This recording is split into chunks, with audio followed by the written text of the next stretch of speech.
오늘은 성령님의 탄식기도, 성령님의 탄식기도라는 말씀의 제목을 가지고 하나님의 말씀을 상고합니다. 첫 번째로 요한복음 14장 16절 말씀 가운데 보면 요한복음 14장 16절 내가 아버지께 구하겠으니 그가 또 다른 보혜사를 너에게 주사 영원토록 너희와 함께 있게 하리니. 성령님이 하시는 일들이 있습니다. 성령은 우리에게 오셔서 영원토록 떠나지 않는다, 그렇게 말씀해요. 다른 보혜사, 이 보혜사라는 뜻은 돕는 자, 변호자, 또 충고자, 그런 뜻을 가지고 있거든요. 이제 고문이라는 그런 뜻이 있어요. 고문은 어떤 단체가 있을 때 연세가 많고 경험이 많은 사람들이 이 경험 가운데 얘기해 주면 그 회원들이 잘 따라가는 사람이 고문이잖아요. 그래서 보혜사는 그런 돕는 자, 변호자, 충고자라는 그런 뜻이 있는데, 이 보혜사 성령님이 한번 오시면 영원토록 떠나지 않고 우리와 함께 있겠다 말씀합니다. 성령은 우리하고 함께 있기 위해서 오시는 겁니다. 구약 말씀은 성령이 오셨다가 떠나기도 했습니다. 삼손 같은 경우는 하나님과 함께 있을 때는 성령이 함께해서 머리가 잘리기 전에, 그러니까 죄 지키기 전에는 성령이 함께했습니다. 그래서 힘이 아주 괴력의 힘을 가지고 문짝을 달고도 산꼭대기로 올라갈 만큼 그런 힘이 장사였습니다. 그런데 여인에게 빠져서 있을 때에 그의 힘이 근원이 되는 머리카락이 잘려지고, 그리고 힘이 말입니다 사라져서 블레셋 사람들에게 불들리게 되고 또 눈이 빠져서 맷돌 돌리는 그런 신세가 되었던 것을 볼 수가 있습니다.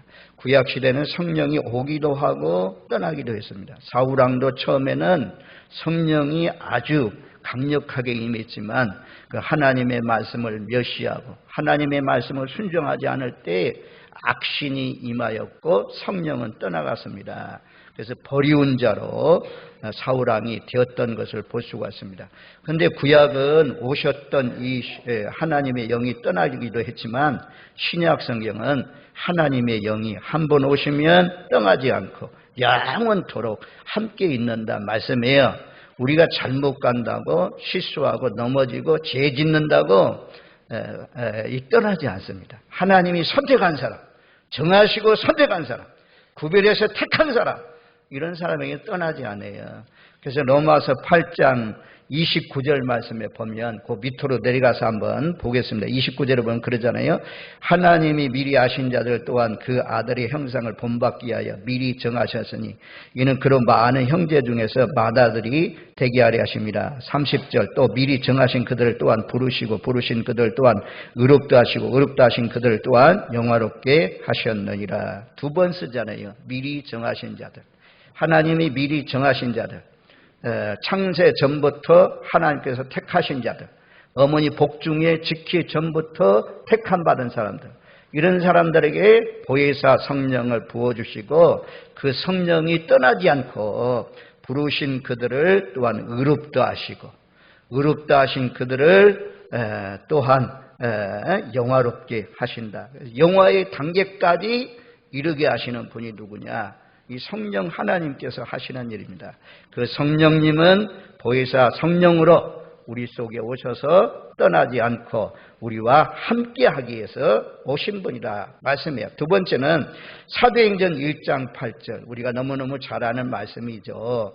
오직 성령이 너희에게 임하시면 너희가 권능을 받고 예루살렘과 온 유다와 사마리아와 땅끝까지 이르러서 내 증인이 되라. 성령이 임한 사람, 성령이 충만히 임한 사람, 이런 사람은 입을 열었을 때마다 복음이 나올 수밖에 없어요. 예수님이 나올 수밖에 없어요. 예수님이 우리 죄와 허물을 위해서 십자가에 못 박혀 죽었습니다. 이 예수님을 죄사함 받고 이 예수님을 믿으면 당신도 구원받고 하나님 나라 천국에 들어갑니다. 이 성령이 임한 사람, 성령의 권능이 임한 사람, 성령이 오셔서 하시는 일이 무엇이냐? 이런 일을 하는 거죠. 권능을 받게 하시고 권능 받은 사람으로 하여금 예루살렘은 타락한 도시입니다. 하나님이 여러 도시 가운데 하나님께서 선택받은 그런 도시였지만 타락함으로 말미암아 열방을 둘러싸고 있는 나라들에게, 도시들에게 복음을 전해줘야 되는데, 하나님을 전해줘야 되는데 오히려 이방인들이 믿는 이방신을 쫓아서 하나님 떠나서 이방인의 길로 갔잖아요. 그래서 하나님이 심판받은 성이 예루살렘입니다. 그래도 하나님은 선지자를 보내서 돌아오도록 했는데, 그래도 안 돌아오니까 마지막에는 하나님의 아들 예수님을 보냈습니다. 근데 그 예수님마저도 십자가에 못 박혀 죽게 한 악한 도성, 그 악한 도성에도 성령이 임한 사람은 가서 복음을 전해야 되는 것입니다. 또 온 유다는 사도들을 핍박하고 괴롭히고 감옥에 가두고 사도들 죽이기까지 한 그런 마을, 온 유대와 사마리아인들은 유대인들과 상종하지도 않는 그런 지역, 이런 지역에도 성령의 권능이 임하면 나를 미워하고 헐뜯고 비난하고 조롱하고 쫓아다니면서 괴롭히는 그런 사람이 있어도 그 영혼을 불쌍히 여기면서 기도하면서 성령이 임한 사람은 예수의 사랑으로 품면서 전도하는 것입니다. 왜? 그 영혼이 지옥 가는 것이 너무너무 불쌍하니까. 그래서 성령의 권능을 받아야 하는 이유는 복음 전하기 위해서, 예수님의 십자가의 증인되기 위해서 성령이 우리에게 부어주시는 돼야 되는 것입니다. 그리고 오늘 말씀의 세 번째로는 8장 26절에 그렇게 말씀해요. 이와 같이 성령도 우리의 연약함을 도우시나니. 성령은 우리의 연약함을 도우시기 위해서 우리 마음속에 와 계시는 것입니다. 사람은 연약합니다. 연약해요. 우리가 이제 세계를 정복한 사람 가운데 한 사람이 유럽에, 지금도 프랑스에 가보니까 그냥 대단하게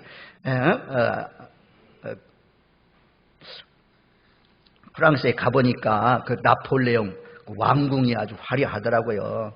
근데 나폴레옹 말이, 우리가 그런 말을 했잖아요. 나의 사전에는 불가능이 없다라고 말씀했는데 러시아를 쳐들어갔습니다. 얼마나 힘이 강해졌는지 그 땅덩어리 보면 대단히 큰 나라잖아요. 러시아를 쳐들어갔어요. 근데 겨울이 돼가지고 너무너무 추워서 나폴레옹이 감기에 들려가지고 군대를 지휘할 수 없어서 보로디오 전투에서 패하고 돌아오게 됩니다. 그래서 그렇게 세계를 정복한 나폴레옹 같은 나의 사전에는 불가능이 없다, 이런 사람도 독감, 감기 하나의 의식을 잃고 헤매이다가 전쟁에서 패해서 돌아왔고, 또 이분이 혼자 있을 때는 너무 고독하고 외로워서 엉엉 울면서 그렇게 살았다고 합니다. 이 나폴레옹 같은 사람도 연약한 사람이라는 거죠. 연약한 인간이라는 거죠. 바울 사도, 우리가 바울은 전 세계에, 오늘날로 말하면 전 세계입니다. 땅끝까지 복음을 전한, 여러 지역의, 소아시아 지역의, 유럽 지역에 복음을 많이 전하고, 성경의 대부분 신약 성경을 기록했던 그 바울이지만 바울도 늘 약하였다 고백을 합니다. 로마 교회에게 지금 고백하잖아요. 우리의 연약함을 도우시나니. 연약하다는 거죠. 연약하다.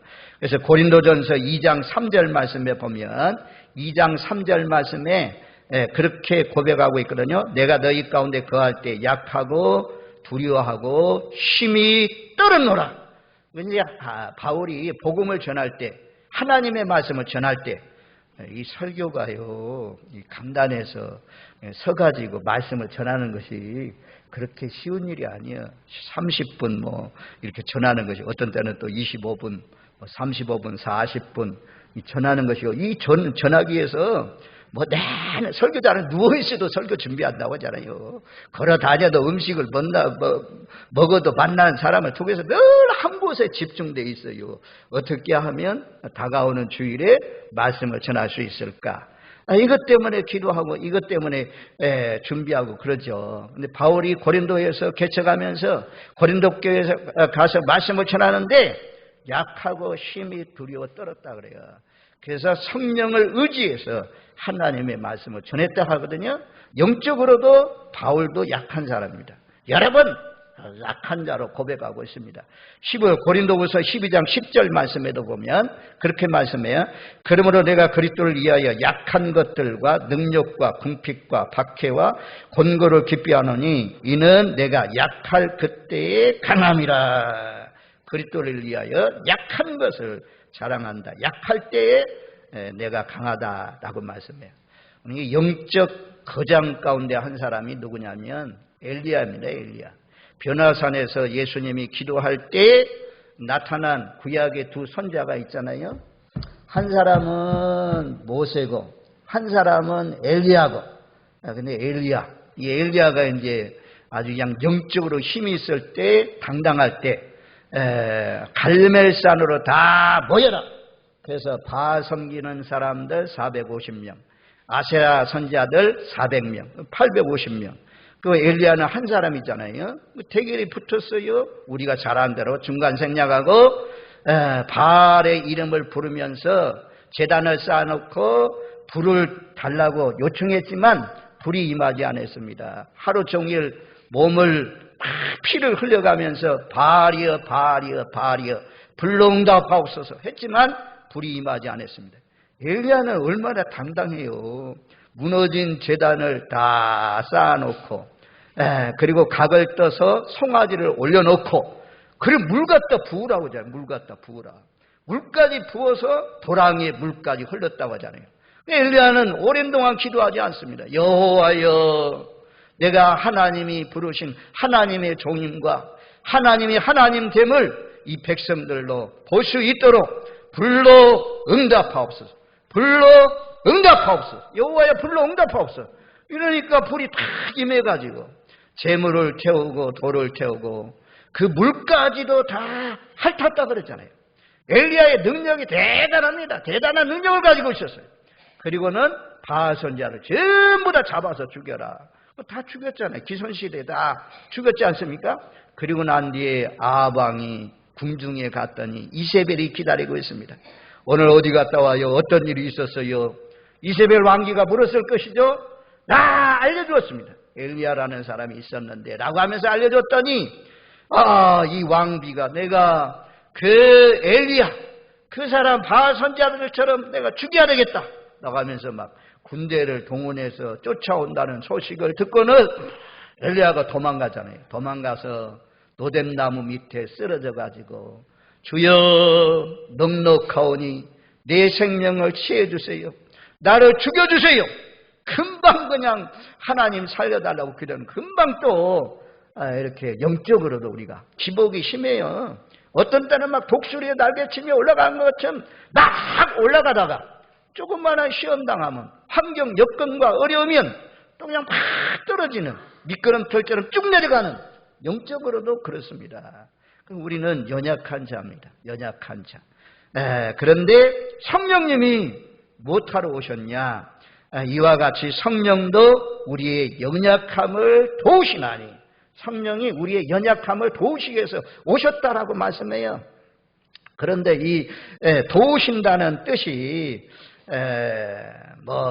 원어상으로 보니까 순 안티 렘바노예요. 순은 함께한다는 뜻이고 안티는 반대편이고 안티 기독교인 이런 말을 쓰잖아요. 안티는 노요 노. 안티는 반대편에 서서 렘바노는 번쩍 들어서 옮겨준다는 거예요. 그러니까 쉽게 말하면 이제 제가 여기서 들어서 이거 다 못 옮기잖아요. 이거 혼자 어떻게 옮겨? 근데 반대편에서 들어서 옮겨준다. 거의 다 나는 그냥 손만 대고 있고 저는 손만 대고 있고 성령님이 와서 번쩍 들어서 옮겨준다는 그런 뜻이에요. 우리가 연약할 때 성령님이 오셔가지고 우리의 연약함을 도우시는 그런 분이다. 우리의 맞은편에 서가지고 우리를 도와주신다. 우리의 길을 막고 있는 거대한 바위 같은 것, 우리의 길을 막고 있는 아주 우리가 치울 수 없는 장애물들, 홍해 같은 장애물, 여리고성 같은 장애물, 요단강 같은 장애물, 골리앗과 같은 장애물, 그걸 처리해 주시는 분이 누구냐? 성령님이 도와주셔서 다 처리해 주시고 새 길을 만들어서 우리로 하여금 형통케 하시는 분이 성령님이라고 말씀해요. 얼마나 감사해요. 얼마나 좋아요. 성령도 우리의 연약함을 도우신다 말씀해요. 그 다음에 이제 네 번째는 이 성령이 하는 일이 오늘 본문에 있는 말씀 가운데 제일 중요한 건데요. 성령이 우리 마음속에 오셔서 여기 말씀에 그러잖아요. 26절 하반절에 우리는 마땅히 기도할 바를 알지 못하나 오직 성령이 말할 수 없는 탄식으로 우리를 위하여 친히 간구하시느니라. 왜 우리에게 성령을 부어주십니까? 성령이 임마누엘로 떠나지 않고 계속해서 우리와 함께 하십니까? 그 이유는 기도하라고. 기도를 도와주기 위해서 성령이 우리 마음속에 오신다라고 말씀해요. 그리고 이 성령이 말할 수 없는 탄식으로 우리를 위하여 친히 간구하신다 말씀합니다. 스가랴서 12장 10절 말씀에 보면, 스가랴서 12장 10절, 제가 몇 번씩이나 이거 강조한 말씀입니다. 스가랴서 12장 10절 말씀에 보면, 내가 다윗 집과 예루살렘 주민에게 은총과 간구하는 심령을 부어주리니 그들이 그 찌른 바 그를 바라보고 그를 위하여 애통하기를, 독자를 위하여 애통하듯 하며 그를 위하여 통곡하기를 장자를 위하여 통곡하듯 하리로다. 남자들이요, 이렇게 우는 건요, 이 성령이 역사 아니면 눈물 안 나요. 눈물 안 나요. 울지 않습니다. 남자들은 거의 울지 않습니다.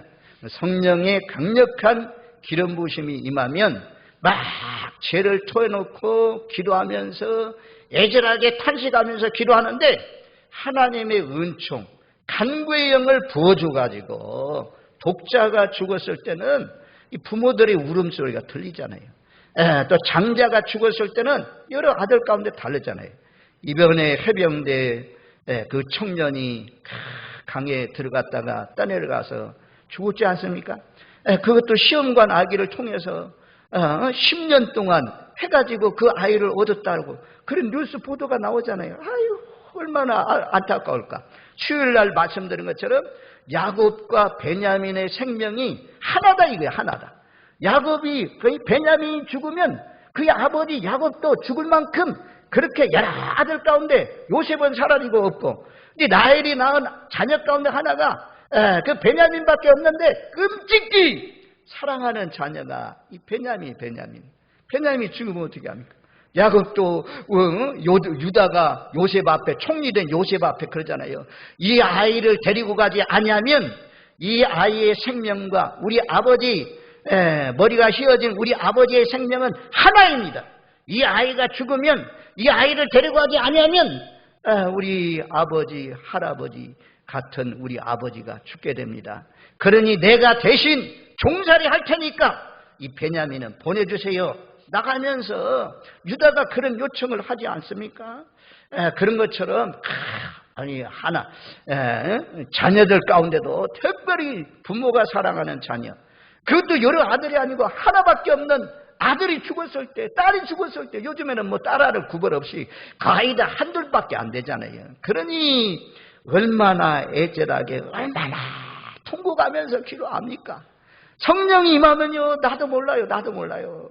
이런 울음이 왜 나는지 몰라요. 왜 눈물이 그렇게 쏟아지는지 몰라요.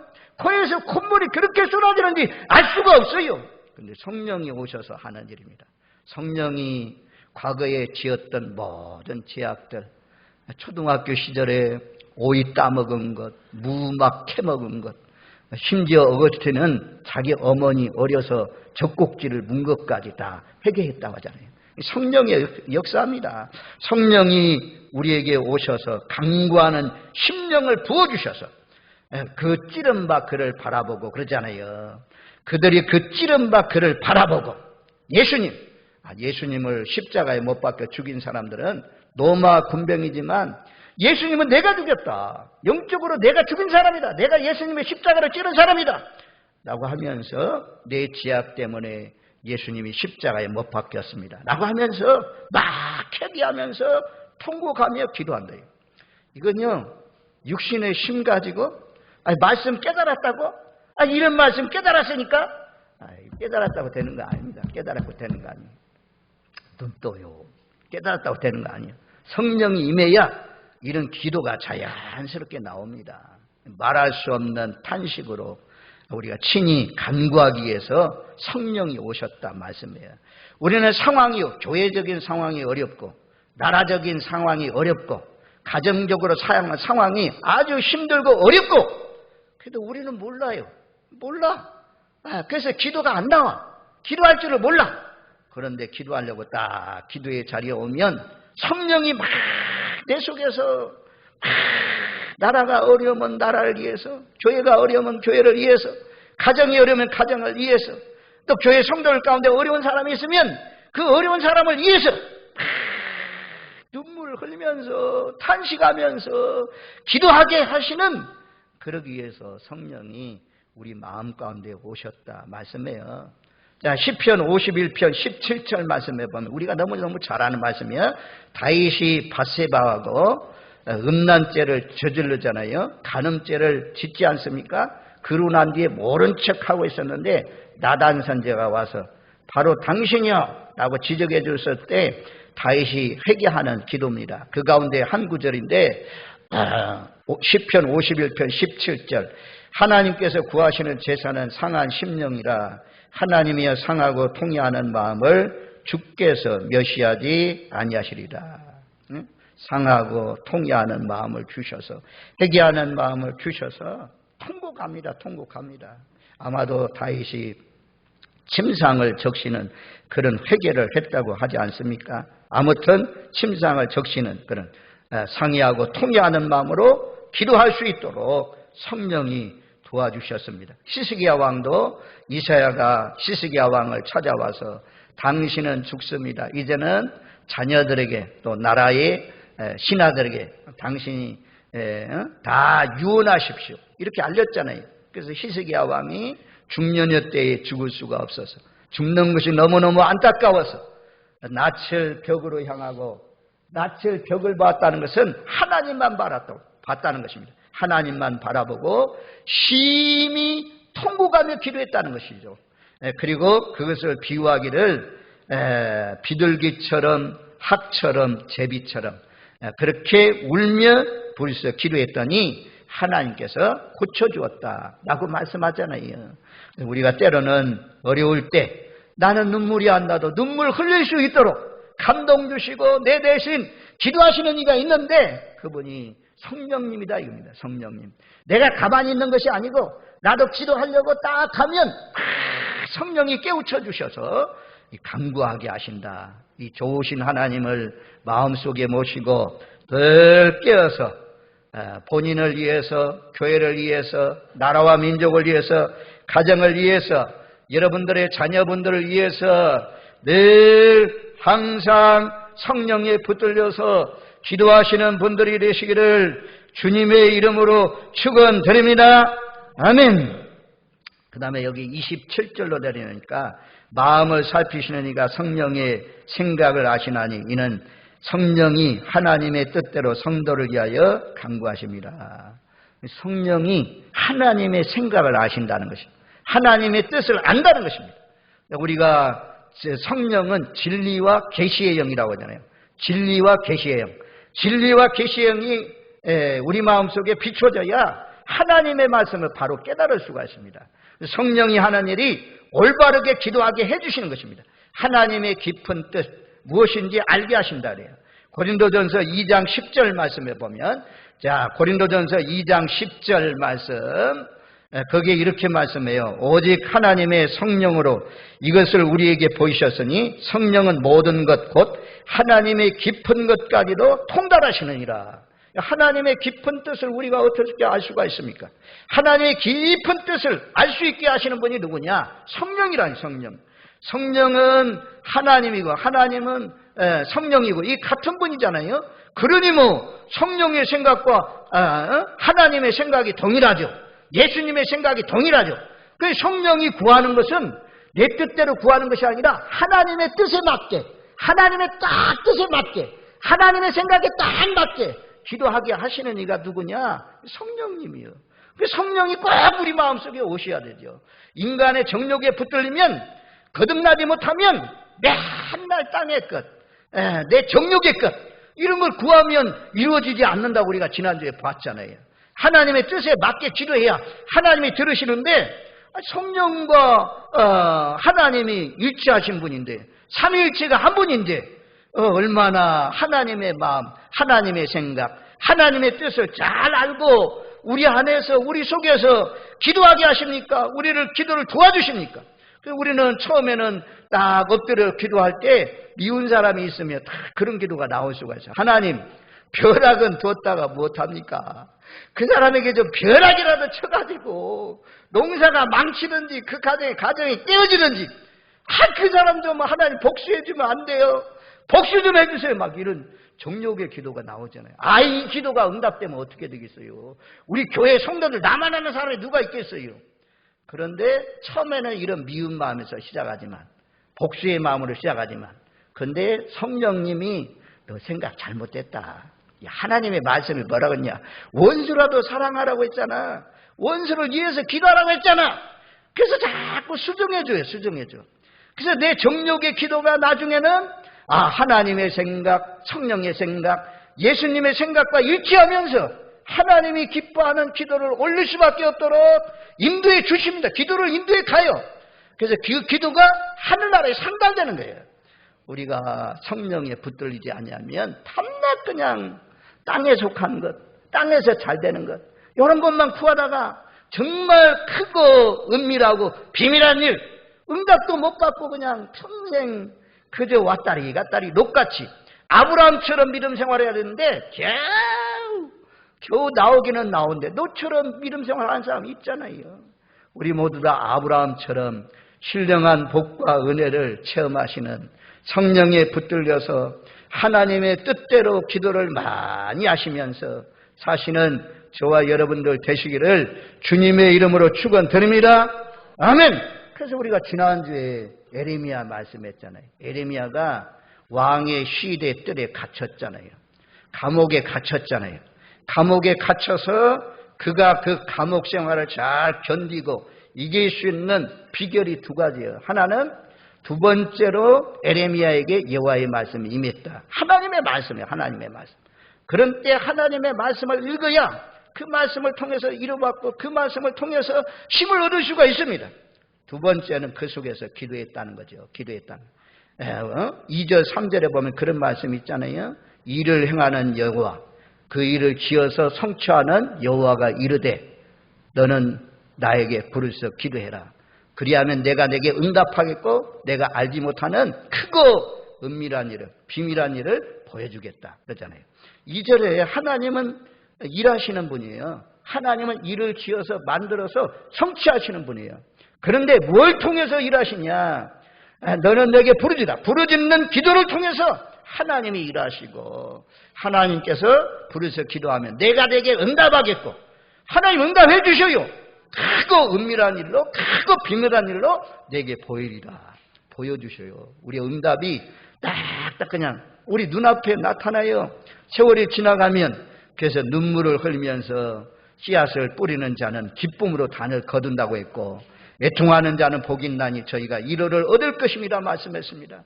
우리 안에 계신 성령님이 들어오셔서 말할 수 없는 탄식으로 하나님의 뜻대로 친히 우리 대신 간구하시는 좋으신 분인 줄로 믿습니다. 그래서 성령의 충만함을 우리가 하나님 앞에 구해야 되는 것입니다. 자, 요한일서 5장 14절 말씀에 보면 자, 요한일서 5장 14절 우리 같이 한번 읽겠습니다. 그를 향하여 우리가 가진 바 담대함이 이것이니 그의 뜻대로 무엇을 구하면 들으십니다. 그러니까 우리 안에 성령이 와 있으면 그의 뜻대로만 구하는 거죠. 구했더라도 이거 잘못됐습니다. 하나님 기도 바꾸겠습니다. 바꿔요. 수정해요. 기도를 수정해서 성령님이 아주 하나님의 뜻에 맞게 하나님의 말씀에 딱 맞도록 기도하게 하십니다. 이제 더 나가면 솔로몬이 기도하잖아요. 1000번제를 드리고 난 뒤에 하나님께서 솔로몬에게 꿈속에 찾아왔어요. 내가 내게 무엇을 줄꼬 물었어요. 그랬더니 솔로몬이 나는 어린아이인지라 이 많은 사람을 재판할 수 없습니다. 재판을 잘할 수 있도록 듣는 마음을 주세요. 지혜로운 판단 능력을 주세요. 넓은 마음을 주세요. 이것을 하나님 앞에 구했거든요. 그랬더니 이것이 마음에 맞는지라. 하나님 마음에 맞는지라. 하나님께서 그가 구하지 않는 수도 주시고 명예도 주시고 부귀도 주시고 영광도 주신 줄로 믿습니다. 성령이요 하나님 마음에 하나님 뜻에 딱 맞도록 기도한다. 그 기도가 다 이루어집니다. 그래서 다시 한번 할게요. 장수도 주시고 명예도 주시고 권능도 주시고 명성도 얻게 하셨습니다. 아멘. 하나님 앞에 딱 뜻에 맞는 기도하려면 그래서 성령의 충만을 받아야 돼요. 우리가 여기 말씀에도 자세히 보면 그런 말씀이 있어요. 26절 말씀에 보면 26절 오늘 본문의 26절에 우리는 마땅히 기도할 바를 알지 못하나. 우리는요 기도할 바를 몰라요. 모를 때가 많아요.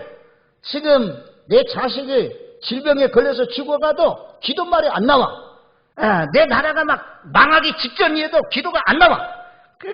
그런데 마땅히 기도할 바를 몰라. 우리 교회가 혼돈되고 어려워도 나도 함께 비난하고 막 이런 가운데 원망하고 불평하는 그런 가운데 뻗어가지 기도할 생각을 안 해. 그런데 성령이 임하면 마땅히 기도할 바를 알려주신다. 그래서 우리로 하여금 기도하게 하시는 그런 분이다 라고 말씀해요. 마땅한 것, 합당한 것, 하나님이 기뻐하는 것, 그런 기도 올릴 수 있도록. 우리가 누가복음 18장에 보면 그런 말씀이 나오잖아요. 그런 말씀이 나오잖아요. 바리새인과 서기관들, 내가 일주일에 금식을 2번씩 하고 11조를 드리고 저 세리하고 같지 않음을 감사합나이다 감사하면서 그렇게 기도했지만 세리는 가슴을 치면서 하늘을 쳐다보지도 못하고 주여 불쌍히 여겨주세요. 그런데 세리의 기도는 들으시고 바리새인의 기도는 듣지 않았단 말씀하잖아요. 그래서 하나님의 성령이 오시면 하나님의 뜻대로 구할 수 있도록 도와주시기 때문에 성령 충만을 받아야 되는 것입니다. 그 다음에 이제 고린도후서 12장 7절로 8절 말씀 가운데 9절 말씀에 보면 여기 보면 그렇게 말씀해요. 이제 한번 보면서 여러분들 거기 보면 그런 말씀이 있어요. 바울에게 사탄의 가시가 있어요. 몸에 질병이 있었다는 거죠. 뭔가 몸에 괴로움 당하는 간질병이라고 그래요. 말씀을 전하다가 팍팍 쓰러지고 이런 거 얼마나 하나님 영광 가립니까? 그래서 3번 죽게 이것이 치료되기를 위해서, 이것이 없어지기를 위해서 간절히 기도했다는 거죠. 그런데 9절 말씀에 응답이 왔어요. 자, 고린도후서 12장 9절 말씀 한 번 더 눌러보았어요. 12장 9절 말씀 우리 한번 같이 읽습니다. 나에게 이르시길 내 은혜가 내게 족하도다. 이는 내 능력이 약한 데서 온전하여 됨이라 하시니라. 그러므로 도리어 크게 기뻐함으로 나의 여러 약한 것들에 대하여 자랑하리니 이는 그리스도의 능력이 내게 머물게 하려 함이라. 아멘. 바울에게요 육체에 가시가 있는 것이 훨씬 더 유익하다는 거죠. 바울은 너무너무 아프고 괴로우니까 하나님 앞에 간청했어요. 3번씩이나 간절히 구했어요. 3번은 막 완전 수전. 여러 번 하나님 고쳐주세요. 밤낮 기도하면 그 기도가 나왔는데 어느 날 기도하니까 다 깨닫게 하셔요. 네가 이거 내 몸에 짊어지고 있어도 약한 것이 오히려 강한 것이다. 너에게 더 은혜가 된다. 그러니까 더 이상 구하지 말라라고 아마 응답을 주신 것 같아요. 그래서 구하지 않고 하나님 앞에 오히려 그 질병 때문에 감사하는 그런 모습을 볼 수가 있잖아요. 이것이 하나님의 뜻대로 기도하는 거예요. 하나님의 뜻대로. 우리가 이제 겟세마네 동산에서 예수님 기도할 때 마가복음 26장 39절 말씀에 보면 마가복음 26장 39절 우리 한번 같이 읽겠습니다. 조금 나아가서 얼굴을 땅에 대시고 엎드려 기도하여 이르시되 내 아버지여 만일 할만하시거든 이 잔을 내게서 지나가게 하옵소서.